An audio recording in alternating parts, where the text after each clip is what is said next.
Side खबरों के लिए सब्सक्राइब करें फ्लेम मीडिया और उसके बाद बेल आइकन को प्रेस करें ताकि सबसे पहले आपको मिले एक्सक्लूसिव खबरें।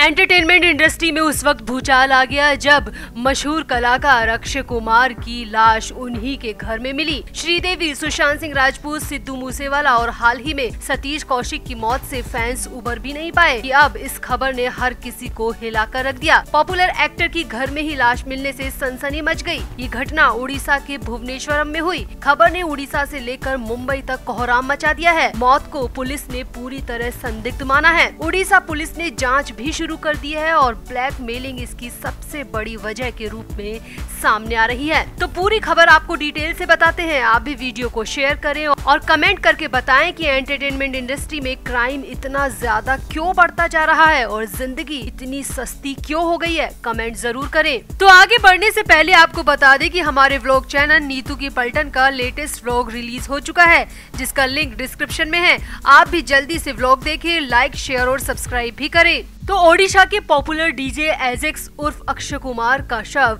शनिवार शाम को उनके भुवनेश्वरम स्थित घर पर मिला। पुलिस के मुताबिक उनका शव संदिग्ध हालत में पाया गया है, जिसकी जांच शुरू हो चुकी है। वहीं परिवार ने अक्षय कुमार की गर्लफ्रेंड पर उसकी हत्या करने का आरोप लगाया है। घर वालों का कहना है कि गर्लफ्रेंड कई दिनों से अक्षय को कुछ आपत्तिजनक तस्वीरें और वीडियोस दिखाकर ब्लैकमेल कर रही थी। शनिवार शाम यानी कि 18 मार्च को शव मिलने के बाद अक्षय की बॉडी भुवनेश्वरम के कैपिटल हॉस्पिटल भेजी गई थी, जहां उनका पोस्टमार्टम हुआ। फिलहाल पीएम रिपोर्ट सामने नहीं आई है। शहर की खारवेल नगर पुलिस इस पूरे मामले की जांच कर रही है। ओडिशा के एक लोकल चैनल को दिए इंटरव्यू में परिवार के एक शख्स ने बताया कि 18 मार्च की रात आंधी तूफान के बाद अचानक पावर कट हुआ था। घर में बिल्कुल अंधेरा था और अक्षय अपने कमरे में ही था। करीब रात के 10 बजे जब परिवार के लोगों ने अक्षय को आवाज दी तो कोई जवाब नहीं मिला। संदिग्ध स्थिति होने पर घर वालों ने उसके कमरे का ताला तोड़ा तो वो पंखे पर फंदे से लटका हुआ मिला, जिसे देखकर घर वाले बुरी तरह हिल गए।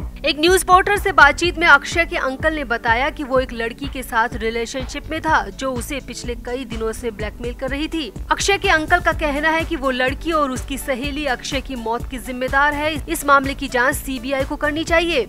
वहीं अक्षय के एक करीबी दोस्त के मुताबिक अक्षय की गर्लफ्रेंड उसे ब्लैकमेल कर पैसों की डिमांड कर रही थी। उसके पास कुछ आपत्तिजनक तस्वीरें और वीडियोस थी, जिसके जरिए वो अक्षय को लगातार ब्लैकमेल कर रही थी। वो उसका मानसिक शोषण कर रही थी और पिछले काफी दिनों से वो इसी बात को लेकर परेशान था।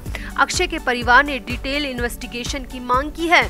यहाँ आपको बता दें, डीजे एजेक्स के नाम से मशहूर अक्षय कुमार ओडिशा के सबसे बेहतरीन डीजे में से एक थे। अक्षय कुमार पिछले 9 साल से इस फील्ड में थे। अक्षय कुमार बॉलीवुड अभिनेता अक्षय कुमार से बेहद प्रभावित थे। सिर्फ डीजे एजेक्स ही नहीं बल्कि बॉलीवुड अभिनेता अक्षय कुमार के उनके पिता भी बड़े फैन थे और उनके पिता ने ही अपने बेटे का नाम अक्षय कुमार रखा था, क्योंकि वो बॉलीवुड अभिनेता अक्षय कुमार से बेहद प्रभावित थे और उनके पिता ही चाहते थे कि उनका बेटा अक्षय एंटरटेनमेंट इंडस्ट्री में कुछ अच्छा करे और अपने पिता की ख्वाहिश को पूरा करने के लिए अक्षय कुमार भी डीजे बन गए और पिछले 9 साल से लोगों का एंटरटेनमेंट करते आ रहे हैं। ओडिशा में सबसे मशहूर डीजे के रूप में अक्षय कुमार की पहचान थी और इस तरह से उनकी लाश मिलना हर किसी के लिए बड़ी ही सदमे वाली खबर है। यहाँ आपको बता दें, ऑडियंस के बीच अक्षय कुमार की तगड़ी फैन फॉलोइंग थी। वहीं सोशल मीडिया पर भी उनके 94,000 फॉलोअर्स हैं और इन सभी फॉलोअर्स के लिए अक्षय की हुई अचानक मौत एक बड़ा झटका है। तो फिलहाल तो डीजे एजेक्स उर्फ अक्षय कुमार की अचानक हुई संदिग्ध मौत ने हर किसी को हिलाकर रख दिया। आखिर क्यों मनोरंजन करने वाले अपनी जान इस तरह गंवा रहे हैं? क्या अक्षय कुमार की मौत ने एक बार फिर से चमकीली दुनिया का शाह सच उजागर कर दिया है? क्या पुलिस को इस मामले की डिटेल जांच करनी चाहिए? अगर गर्लफ्रेंड और ब्लैकमेलिंग का केस है तो इस बारे में भी पूरी इन्वेस्टिगेशन जाँच होनी चाहिए। आप भी अपनी राय कमेंट बॉक्स में जरूर दें और वीडियो को भी शेयर करें। तो आगे बढ़ने से पहले आपको बता दें कि हमारे व्लॉग चैनल नीतू की पलटन का लेटेस्ट व्लॉग रिलीज हो चुका है, जिसका लिंक डिस्क्रिप्शन में है। आप भी जल्दी से व्लॉग देखें, लाइक, शेयर और सब्सक्राइब भी करें। तो dance reality show Nach Baliye 3 का वो सीजन शायद आपको याद ही होगा, जिसमें राखी सावंत कोरियोग्राफर और डांस पार्टनर अभिषेक अवस्थी के साथ कई परफॉर्मेंस देती नजर आई थी। इस दौरान राखी अभिषेक के बेहद करीब आ गई थी और दोनों ने करीब 3 साल तक एक दूसरे को डेट भी किया था था और शादी भी करने वाले थे। अभिषेक ने इस दौरान राखी को कई महंगे और कीमती तोहफे भी दिए थे, मगर इसके बाद अचानक एक दिन जब अभिषेक राखी सावंत के घर पहुंचे तो राखी ने मीडिया वालों को बुला लिया और खूब तमाशा किया। इतना ही नहीं, पूरी दुनिया के सामने राखी सावंत ने अभिषेक के गाल पर चांटा मार दिया। इसके बाद तो अभिषेक का बुरा दौर शुरू हो गया। अभिषेक को टीवी इंडस्ट्री में काम मिलना बंद हो गया। जो भी सीरियल हाथ में थे वो छिन गए और कोरियोग्राफी के तमाम प्रोजेक्ट से अभिषेक को निकाल दिया गया। एक चांटे के बाद अभिषेक की न सिर्फ प्रोफेशनल बल्कि पर्सनल लाइफ भी बर्बाद हो गई। अभिषेक के पिता बुरी तरह बीमार पड़ गए और मां ने भी बिस्तर पकड़ लिया। अब सालों बाद अभिषेक अवस्थी एक बार फिर से मीडिया के सामने आए हैं और मीडिया के सामने ही राखी की एक एक करनी का पर्दाफाश किया और सबके सामने आदिल दुर्रानी को सपोर्ट भी कर दिया। अभिषेक का कहना है कि मैं राखी का भुक्तभोगी हूँ। मुझे पता है कि वो कैसे अमीर लड़कों को पटाती है, करोड़ों रुपए हड़पती है और फिर बेलगाम होकर मीडिया के सामने अनाप शनाप आरोप मढ़ती है। अभिषेक ने कहा राखी सिर्फ और सिर्फ पैसों और फेम की भूखी है। उसे नाम और शोहरत के अलावा कुछ नहीं चाहिए। इसके लिए वो किसी भी हद तक गिरने को तैयार रहती है। किसी की भी जिंदगी तबाह करने में जरा भी नहीं हिचकती। अभिषेक अवस्थी के मुताबिक उस थप्पड़ के बाद मैंने कभी राखी की तरफ पलट कर नहीं देखा, जबकि राखी की तरफ से मुझे कई बार कांटेक्ट किया गया, मगर राखी ने मेरे आत्मसम्मान को ठेस पहुंचाई थी। इसलिए मैंने कभी राखी के किसी भी फोन या मैसेज का जवाब तक नहीं दिया।